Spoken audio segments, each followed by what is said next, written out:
আসসালামু আলাইকুম ওরহমতুল্লাহি ওবরকাতুহ। আলহামদুলিল্লাহ রব্বিল আলমিন ওয়াসসালাতু ওয়াসসালামু আলা রসুলিহিল করিম। বিসমিল্লাহির রহমানির রহিম।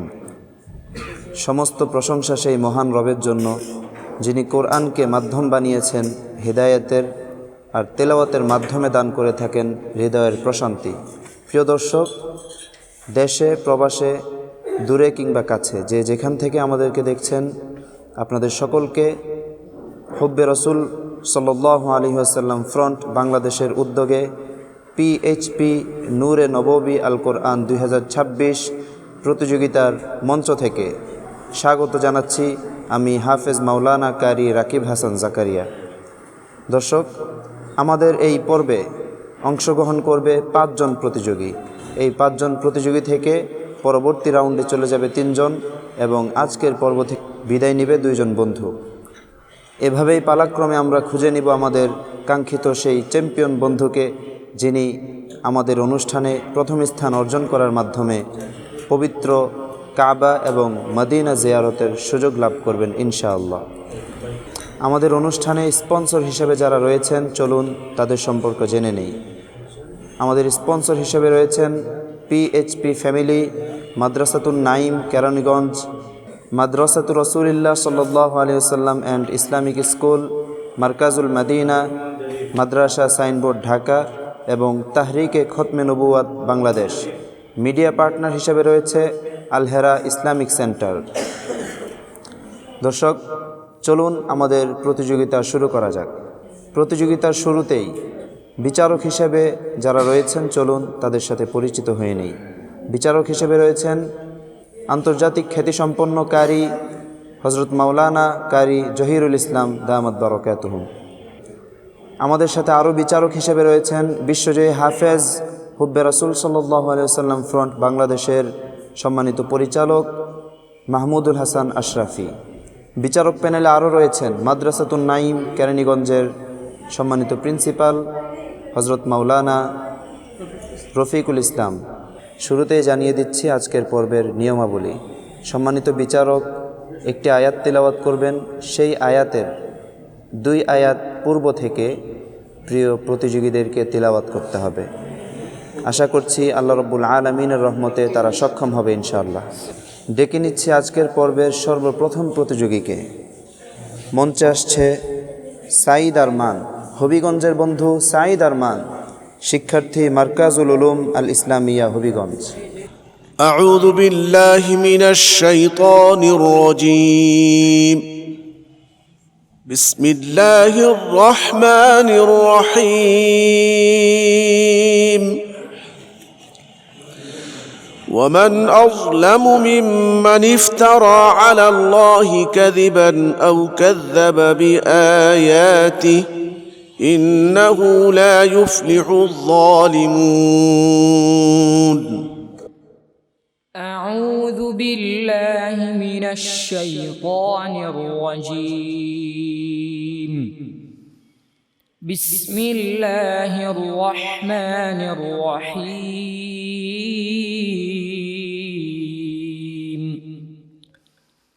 قل أي شيء أكبر شهادة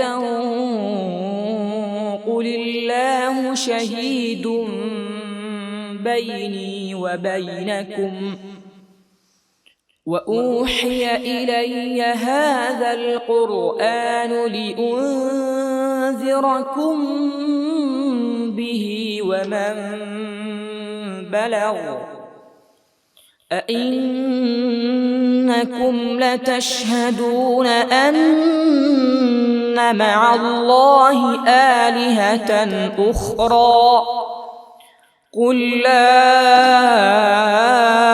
أشهد قل إنما هو إله واحد وإنني بريء مما تشركون. الذين آتيناهم الكتاب يعرفونه كما يعرفون أبناءهم الذين خسروا أنفسهم فهم لا يؤمنون ومن أظلم ممن افترى على الله كذبا أو كذب بآياته إنه لا يفلح الظالمون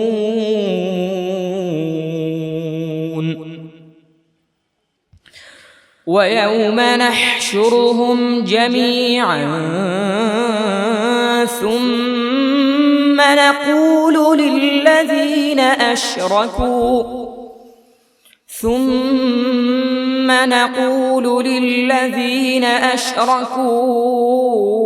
أين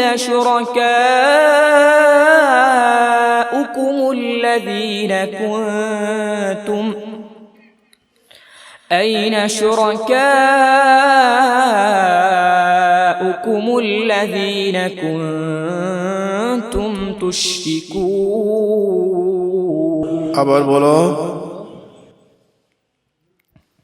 ثم لم تكن এটি আবার বলো সুম্মা নাকুলু লিল্লাযীনা আশরাকু ثم نقول للذين أشركوا أين شركاؤكم الذين كنتم تشركون أين الشركاء الأكبر أين شركاؤكم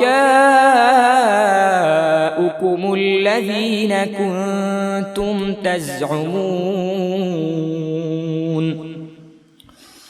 ثم لم تكن فتنتهم إلا أن قالوا والله ربنا ما كنا مشركين انظر كيف كذبوا على أنفسهم وضل عنهم ما كانوا يفترون حسبك صدق الله العظيم পাখিদের ডানায় যখন নীরের ডাক, ঠিক তখনই যেন আমাদের প্রিয় বন্ধুর তেলাওয়াত থমকে দিয়েছে সকল পাখিকে, নিস্তব্ধ হয়ে গিয়েছে চারিদিকের পরিবেশ।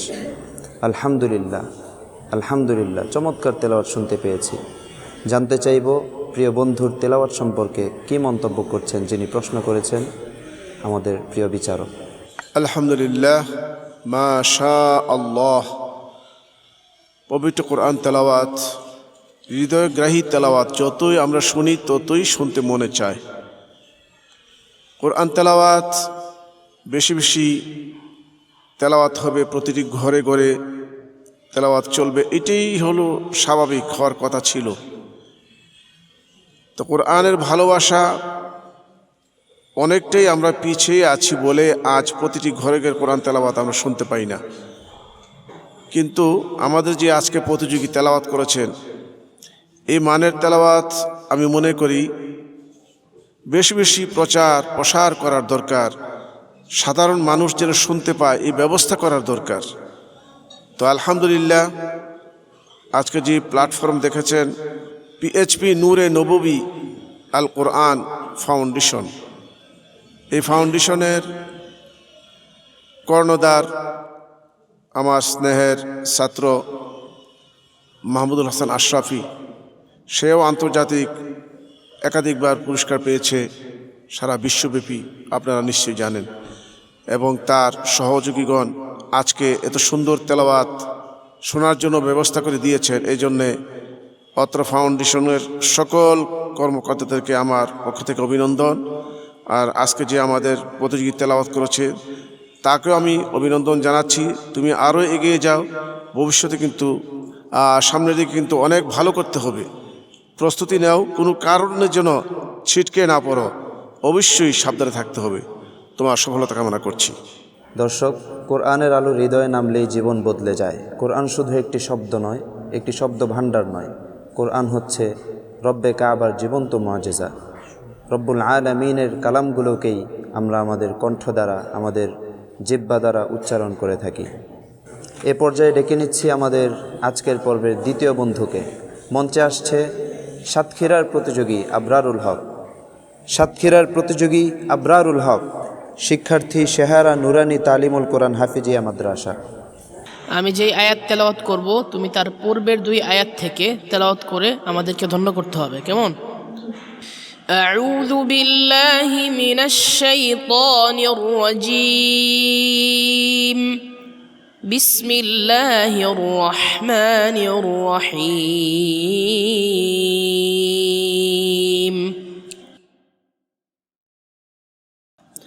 مناع للخير معتد أثيم.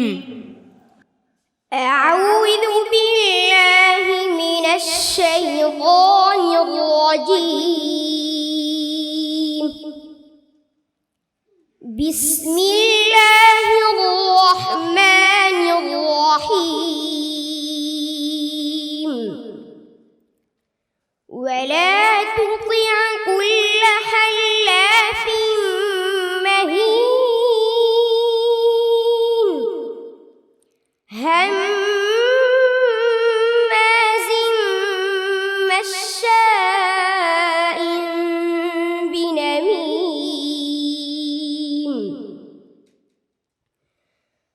مناع للخير معتد أثيم عتل بعد ذلك زنيم أن كان ذا مال وبنين إذا تتلى عليه آياتنا قال أساطير الأولين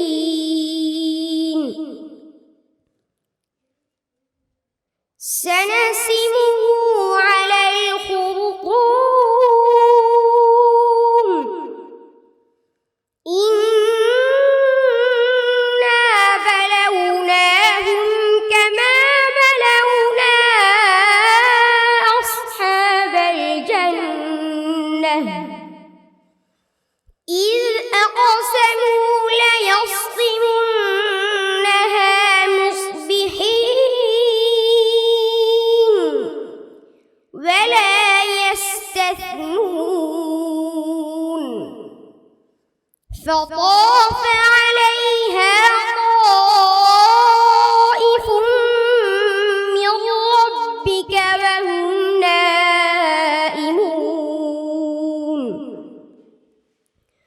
فأصبحت كالصريم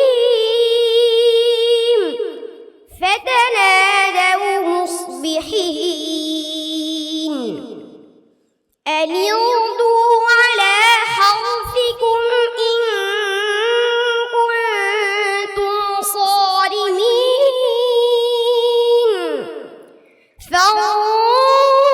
فانطلقوا وهم يتخافتون ألا يدخلنها اليوم عليكم مسكين وغدوا على حرد قادرين صدق الله العظيم وصدق رسوله النبي الكريم. ফানতালাকু ওয়া হুম, আবার পড়ো তো।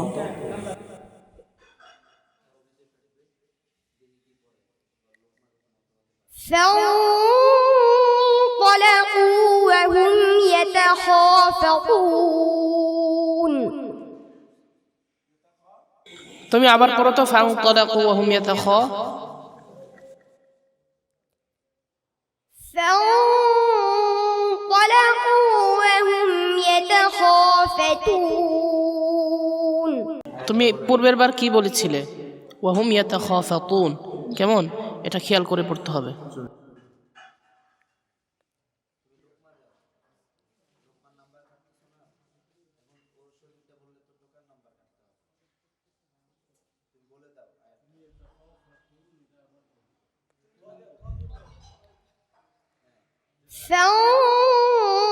فانطلقوا وهم يتخافتون আবরার, এখানে ইয়াতাখাফাতুন নয়, এখানে ইয়াতাখাফাতুন তা হবে। কেমন, আকাশ থেকে নাজিল হৃদয়ে বাস করা কিতাব আল কোরআন।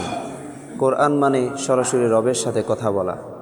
কোরআন হচ্ছে দুনিয়া ও আখেরাতের সেতু বন্ধন। প্রিয় দর্শক, আমাদের ছোট্ট বন্ধুর তেলাওয়াতের মাধ্যমে আসলেই উপলব্ধি হয় কোরআন রব্বে কাবার সাথে সরাসরি কথা বলা। আমাদের বন্ধু চমৎকার তেলাওয়াত করেছে, তবে সে মাঝখানে একটু হোঁচট খেয়েছে। দেখি তার ব্যাপারে আমাদের সম্মানিত বিচারক কি বলেন। মাশা আল্লাহ। আবরারুল হক, তুমি কচি সুরে আমাদেরকে কোকিল কণ্ঠে কোরআন কারীমের তেলাওয়াত শুনিয়েছ। আমি আশা করি এই তেলাওয়াতের মাধ্যমে রোজাদারদের সারাদিনের ক্লান্তি দূর হয়ে গিয়েছে। তবে এই পর্বে এসে তোমাকে আরেকটু সতর্ক হওয়া দরকার। কেমন, আরও ভালো করে আরও ভালো তেলাওয়াত করো, আর হোঁচট খাওয়া যাবে না। হোঁচট খেলে ঝরে যাওয়ার সম্ভাবনাটা কিন্তু এখন খুব বেশি। আরও সতর্ক হয়ে তোমরা সবাই তেলাওয়াত করো। বারাকাল্লাহু ফিক। দর্শক, আমাদের এবারের প্রতিযোগী পাবনার বন্ধু আব্দুর রহমান। মঞ্চে আসছে পাবনার বন্ধু আব্দুর রহমান জারিফ, শিক্ষার্থী জামিয়া মাদানিয়া খিলগাঁও, ঢাকা। আব্দুর রহমান জারিফ, আমি যে আয়াতটি তেলাওয়াত করব তোমাকে এর 2 আয়াত পূর্বে থেকে পড়তে হবে। আউযু বিল্লাহি মিনাশ শাইতানির রাজীম। বিসমিল্লাহির রহমানির রহিম। قالوا يا أيها العزيز إن له أبا شيخا كبيرا. أعوذ بالله من الشيطان الرجيم. بسم الله الرحمن الرحيم.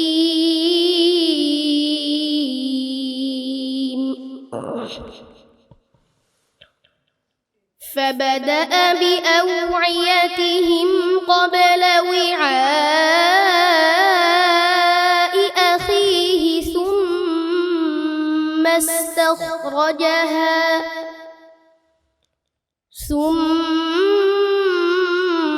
استخرجها من وعاء أخيه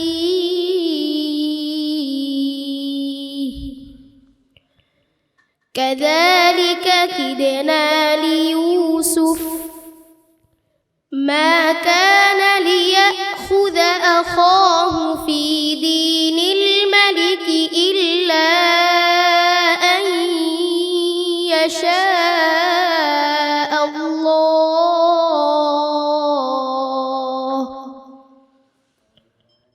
نرفع درجات من نشاء وفوق كل ذي علم عليم.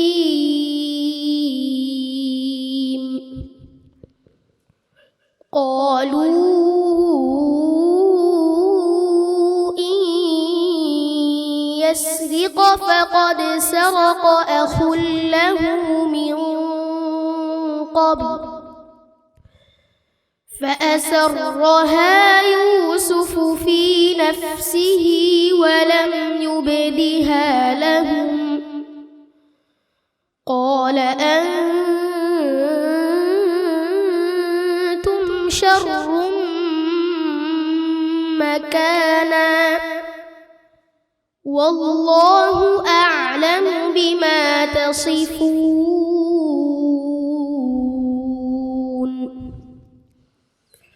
قالوا يا أيها العزيز له أبا شيخا كبيرا إن له أبا شيخا كبيرا فخذ أحدنا مكانه إنا نراك من المحسنين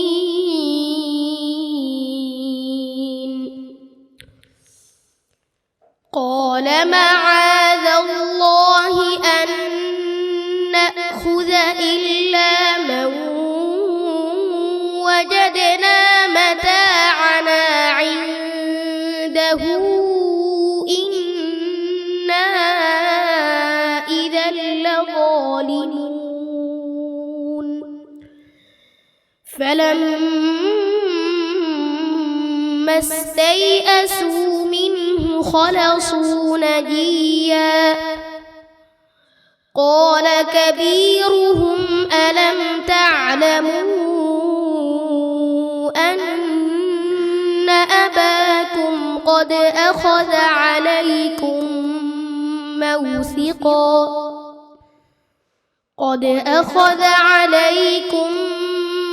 موثقا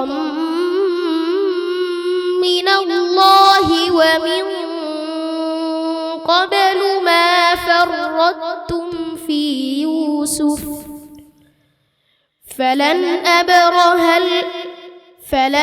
أبرح الأرض حتى يأذن لي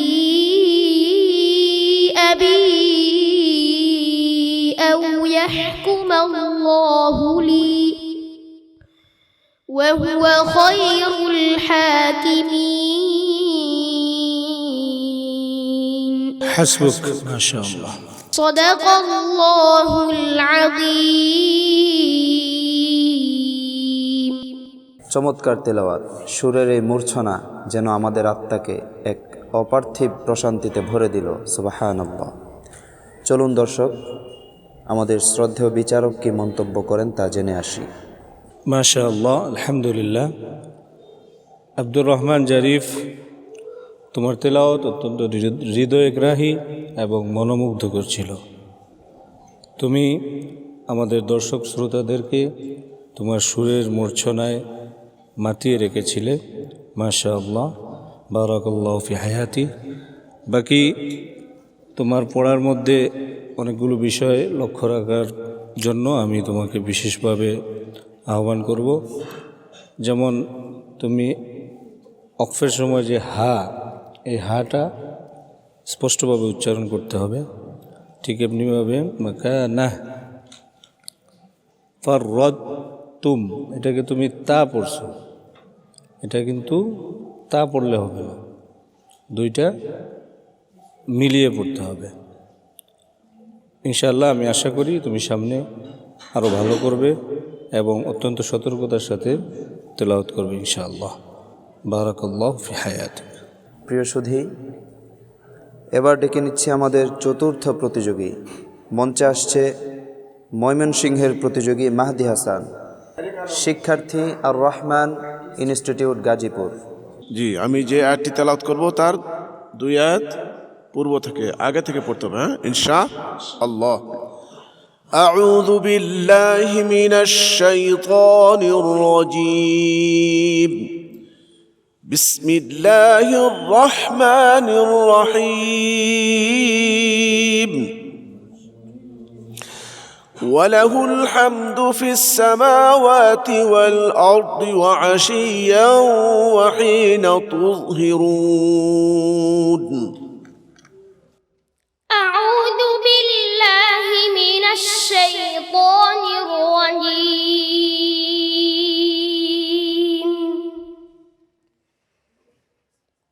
بسم الله الرحمن الرحيم.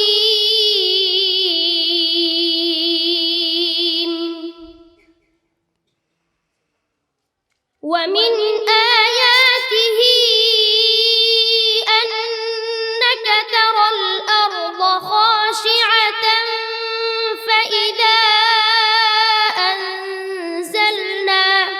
ঠিক করে বলো, খেয়াল করো কোথা থেকে বলেছি। ওয়ালাহুল হামদু ফিস সামাওয়াতি ওয়াল আরদি ওয়া আশিয়্যা ওয়া হিনা তুযহিরুন, আগের থেকে এটা পরিচিত আয়াত মোটামুটি। হ্যাঁ পড়ো, নিয়ম তো মেনটেন করে বলতেই হবে, না নাম্বার কাটা যাবে। এখনো একটু সময় দেওয়া হলো, তাড়াতাড়ি চেষ্টা করে বলো।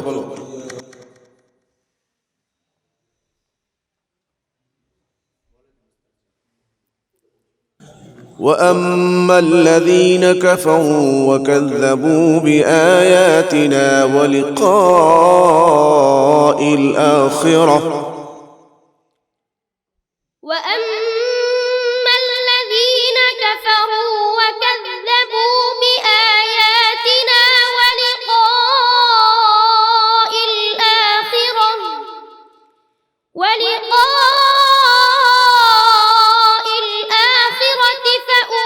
فأولئك في العذاب محضرون فسبحان الله حين تمسون وحين تصبحون وله الحمد في السماوات والأرض وعشيا وحين تظهرون يخرج الحي من الميت ويخرج الميت من الحي ويحيي الأرض بعد موتها وكذلك تخرجون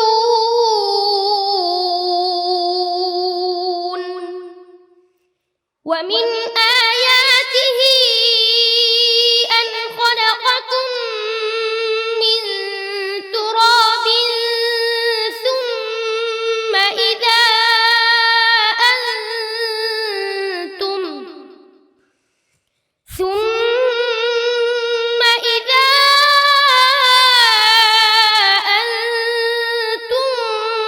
بشر تنتشرون ومن آياته أن خلق لكم من أنفسكم أزواجا لتسكنوا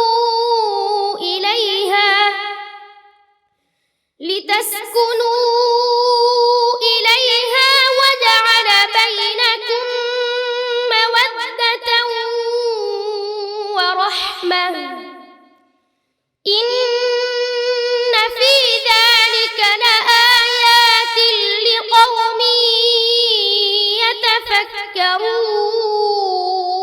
يتفكرون حسبك صدق الله مولانا العظيم মাশাআল্লাহ। ছোট্ট বন্ধু, তোমার তেলাওয়াতের প্রতিটি হরফ যেন হৃদয়ের গহীনে বৃষ্টির মতো ঝরছিল। আলহামদুলিল্লাহ। দর্শক, এবারের প্রতিযোগী চাঁদপুরের বন্ধু, দৃষ্টি প্রতিবন্ধী হাফেজ তালহা ইসলাম আউন। মঞ্চে আসছে চাঁদপুরের তালহা ইসলাম আউন, শিক্ষার্থী মার্কাজুল মদিনা ডেমরা। আমি যে আয়াতটি তেলাওয়াত করব তুমি তার পূর্বের 2 আয়াত থেকে তেলাওয়াত করবে, কেমন? ঠিক আছে তো? ভয় নাই তো? আচ্ছা। أعوذ بالله من الشيطان الرجيم بسم الله الرحمن الرحيم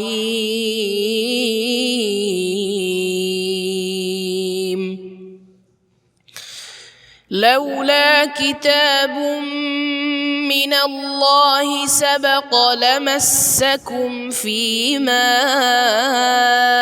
أخذتم عذاب عظيم أعوذ بالله من الشيطان الرجيم بسم الله الرحمن الرحيم الآن خفف الله عنكم وعلم أن فيكم ضعفا فإن يكن منكم 100 صابرة يغلبوا 200 وإن يكن منكم 1000 يغلبوا 2000 بإذن الله والله مع الصابرين ما كان لنبي أن يكون له أسرى حتى يثخن في الأرض تريدون عرض الدنيا والله يريد الآخرة والله عزيز حكيم لولا كتاب من الله سبق لمسكم فيما أخذتم عذاب عظيم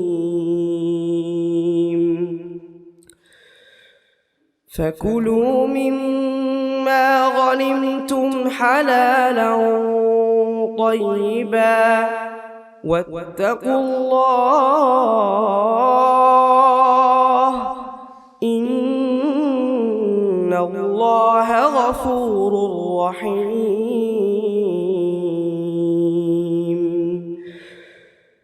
يا أيها النبي قل لمن في أيديكم من الأسرى إن يعلم الله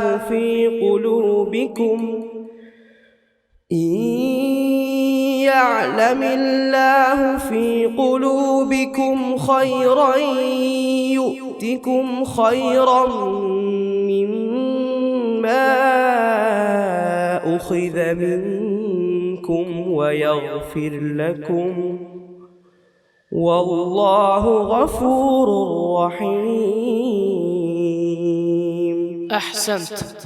وصدق الله مولانا العظيم وإذا قرئ القرآن فاستمعوا له। এক অপূর্ব তেলাওয়াত মাশাআল্লাহ।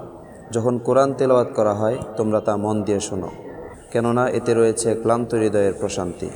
মাশাআল্লাহ তালহা, তোমার তেলাওয়াত শুনে মনের সকল অবসাদ, দুশ্চিন্তা, হতাশা যেন কেটে যায়। মনে নেমে আসে আরশে আজিম থেকে নাজিল হওয়া সেই অবারিত রহমতের বাড়ি দ্বারা। দর্শক, চলুন আমাদের এই প্রতিভাবান দৃষ্টি প্রতিবন্ধী হাফেজ সম্পর্কে সম্মানিত বিচারক কি মন্তব্য করেন। মন্তব্য করছেন যিনি প্রশ্ন করেছিলেন সম্মানিত বিচারক। মাশা আল্লাহ, আলহামদুলিল্লাহ, আল্লাহু আকবার কাবীরা ওয়ালহামদুলিল্লাহি কাসীরা ওয়া সুবহানাল্লাহি ওয়া বিহামদিহি বুকরাতাও ওয়া আসীলা। আসলে তার তেলাওয়াত শোনার পরে আমি কি অনুভূতি ব্যক্ত করব খুঁজে পাচ্ছি না। এই জন্য আল্লাহ সুবহানাহু ওয়া তাআলার শুকর আদায় করে নিলাম। অনুভূতি ব্যক্ত করার জন্যে আমি আমাদের সম্মানিত প্রধান বিচারক, কারি, আন্তর্জাতিক খ্যাতিসম্পন্ন কারি আমাদের উস্তাদ জহিরুল ইসলাম হাফিজাহুল্লাহকে কিছু বলার জন্য অনুরোধ করছি। আলহামদুলিল্লাহ, আলহামদুলিল্লাহ। কোরআন তেলাওয়াত হলো একটি নূর। কোরআন নিজে হলো নূর। কোরআনের কাছে যারা আসে তারাই আলোকিত হয়।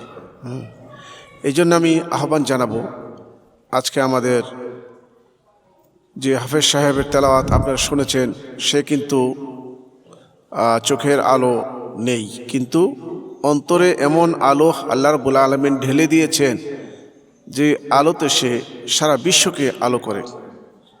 তার হৃদয়ের আলোতে সারা বিশ্ব আলোকিত হচ্ছে। চলুন না আপনার সন্তান, আমার সন্তান কোরআনের আলোতে আলোকিত করি, নিজে আলোকিত হই, সমাজ আলোকিত করি। তাহলে আল্লাহ তাআলা দুনিয়ার সফলতা দিবেন, আখিরাতেও কামিয়াবি করবেন। তোমাকে ধন্যবাদ, অত্যন্ত সুন্দর তেলাওয়াত উপহার দিয়েছো। আরও সামনে এগিয়ে যাও, ইনশাআল্লাহ তোমার সফলতা কামনা করছি। মাশাআল্লাহ। তালহা ইসলাম আউন, দোয়া করছি তোমার এই প্রতিভার মাধ্যমে যেন সারা পৃথিবীর মানুষ কোরআনের তেলাওয়াতে মুগ্ধ হয়ে কোরআনের প্রেমে পড়ে যায় এবং কোরআনের আলোয় আলোকিত হয়। আল্লাহ রব্বুল আলামিন তোমার এই প্রতিভাকে আরও বারাকাপূর্ণ করে দিন, সেই দোয়াই করছি। দর্শক, আপনারা দেখছেন হুব্বে রাসূল সাল্লাল্লাহু আলাইহি ওয়াসাল্লাম ফ্রন্ট কর্তৃক আয়োজিত পিএইচপি পরিবারের অনুপ্রেরণায় জাতীয় হিফজুল কোরআন প্রতিযোগিতার আজকের এই চমৎকার আয়োজন। আমাদের সাথে যারা স্পন্সর হিসেবে রয়েছে তাদেরকে কৃতজ্ঞতা জানাচ্ছি। মাদ্রাসাতুন নাঈম কেরানীগঞ্জ, মাদ্রাসাতুর রসুলিল্লাহ রাজশাহী, মার্কাজুল মাদিনা ডেমরা এবং তাহরিকে খতমে নবুয়াত বাংলাদেশ। আরও কৃতজ্ঞতা জানাচ্ছি আল হেরা মিডিয়া সেন্টারকে। প্রিয় সুধী, আমরা অনুষ্ঠানের একেবারেই বিদায় লগ্নে চলে এসেছি। এ পর্যায়ে রেজাল্ট ঘোষণার পালা। আলহামদুলিল্লাহ, আমার হাতে ইতিমধ্যে রেজাল্ট এসে পৌঁছেছে। আমরা জেনে যাব আজকের পর্বে সর্বোচ্চ নাম্বার পেয়ে কে চ্যাম্পিয়ন হয়েছে এবং আমাদের এই মঞ্চ থেকে আজকের মতো বিদায় নিচ্ছে কোন বন্ধু। দর্শক, শুরুতেই আমাদের প্রিয় প্রতিযোগীদেরকে মঞ্চে উপস্থিত হওয়ার জন্য আহ্বান জানাচ্ছি। বিজ্ঞ বিচারক মণ্ডলীর রায় অনুযায়ী আজকের পর্ব থেকে 2 জনকে বিদায় নিতে হবে এবং 3 জন বন্ধু আজকের পর্বে বিজয়ী হয়ে পরবর্তীতে আবার আপনাদেরকে তেলাওয়াত শোনাবে ইনশাআল্লাহ। আজকের পর্বে সর্বোচ্চ নাম্বার পেয়ে চ্যাম্পিয়ন হয়ে যে পরবর্তী রাউন্ডের জন্য সিলেক্টেড হয়েছেন সে হচ্ছে আমাদের চাঁদপুরের বন্ধু তালহা ইসলাম আউন। মাশাআল্লাহ, মাশাআল্লাহ, তোমার জন্য অনেক অনেক শুভকামনা। এবার জানাচ্ছি দ্বিতীয় সর্বোচ্চ নাম্বার পেয়ে যে পরবর্তী রাউন্ডের জন্য সিলেক্টেড হয়েছেন সে হচ্ছে হবিগঞ্জের বন্ধু নাকি ময়মনসিংহের বন্ধু। সর্বোচ্চ নাম্বার পেয়ে, দ্বিতীয় সর্বোচ্চ নাম্বার পেয়ে পরবর্তী রাউন্ডের জন্য সিলেক্টেড হয়েছেন হবিগঞ্জের বন্ধু সাইদ আরমান। মাশাআল্লাহ, আলহামদুলিল্লাহ। দর্শক, বাকি রইল 3 জন। 3 জনের মধ্য থেকে 2 জনকে বিদায় নিতে হচ্ছে আর 1 জন চলে যাচ্ছে সরাসরি পরবর্তী রাউন্ডে। পরবর্তী রাউন্ডে যাচ্ছে পাবনার বন্ধু আব্দুর রহমান জারিফ নাকি মাহদি হাসান? যাচ্ছে মাহদি হাসান, ময়মনসিংহের মাহদি হাসান। মাশাআল্লাহ, কংগ্রাচুলেশন। এরই সাথে আমরা 2 জন বন্ধুকে পেয়ে গেলাম। সাতক্ষীরার বন্ধু আবরারুল হক, তোমাকে আজকের এই মঞ্চ থেকে বিদায় নিতে হচ্ছে। মন খারাপ করবে না, আশা করছি ভবিষ্যতে অনেক ভালো করবে। তুমি ছোট্ট মানুষ, এতটুকু আসতে পেরেছো এটাই অনেক বেশি। তোমার পরিবারের জন্য, তোমার এলাকার জন্য তুমি গর্বের কারণ। মন খারাপ করবে না, ইনশাআল্লাহ ভবিষ্যতে অনেক ভালো করতে পারবে। আজকের পর্ব থেকে বিদায় নিচ্ছে পাবনার বন্ধু আব্দুর রহমান জারিফ। তোমার অনেক সুন্দর তেলাওয়াত ছিল, তবে আমাদের প্রত্যেক প্রতিযোগী অনেক ভালো পারফর্ম করেছে, যার কারণে খুবই অল্প নাম্বারের ব্যবধানে তোমাকে বিদায় নিতে হচ্ছে। তুমি এই মঞ্চ থেকে শিক্ষা নাও, বিচারক মণ্ডলীর পরামর্শগুলো কাজে লাগাও। আশা করছি ভবিষ্যতে তুমি অনেক ভালো করতে পারবে। তোমার মতো সন্তান আল্লাহ তাআলা প্রত্যেকটা ঘরে ঘরে দান করুন। এত অল্প বয়সে তুমি এত সুন্দর করে তেলাওয়াত করতে পারো, এটা অনেক বড় বিষয়। আল্লাহ তাআলা তোমার তেলাওয়াতে, ইলমে, আমলে সব কিছুতে বরকত দান করুক, সেই দোয়াই করছি। তুমি ক্রেস্ট গ্রহণ করো। এরই মধ্য দিয়ে আমরা পেয়ে গিয়েছি আমাদের 3 জন বিজয়ী বন্ধুকে। আমাদের প্রতিযোগিতা জমে উঠেছে এবং টান টান উত্তেজনা কাজ করছে প্রতিটি পর্বে। আমাদের 3 জন বিজয়ী বন্ধুসহ আরও বন্ধুরা আগামীতে পারফর্ম করবে ইনশাআল্লাহ। আপনাদের সকলকে অনেক অনেক ধন্যবাদ জানাচ্ছি আমাদের স্পন্সরদেরকে এবং মিডিয়া পার্টনার আল হেরা ইসলামিক সেন্টারকে। আমাদের বিচারক প্যানেল যারা ছিলেন, অতিথি প্যানেলে যারা ছিলেন, সকলকে ধন্যবাদ জানিয়ে আজকের মতো বিদায় নিচ্ছি। আগামীকাল একই চ্যানেলে একই সময়ে আপনাদের প্রিয় অনুষ্ঠান হুব্বে রাসূল সাল্লাল্লাহু আলাইহি ওয়াসাল্লাম ফ্রন্ট এর উদ্যোগে পিএইচপি পরিবারের অনুপ্রেরণায় আয়োজিত পিএইচপি নূরে নববী আল কোরআন 2026 দেখার আমন্ত্রণ জানিয়ে আজকের মতোই বিদায় নিচ্ছি। সবাই ভালো থাকুন, সুস্থ থাকুন, আপনাদের রমাদান অনেক বারাকাপূর্ণ হোক। আমিন। ওয়াসসালামু আলাইকুম ওয়া রাহমাতুল্লাহি ওয়া বারাকাতুহু।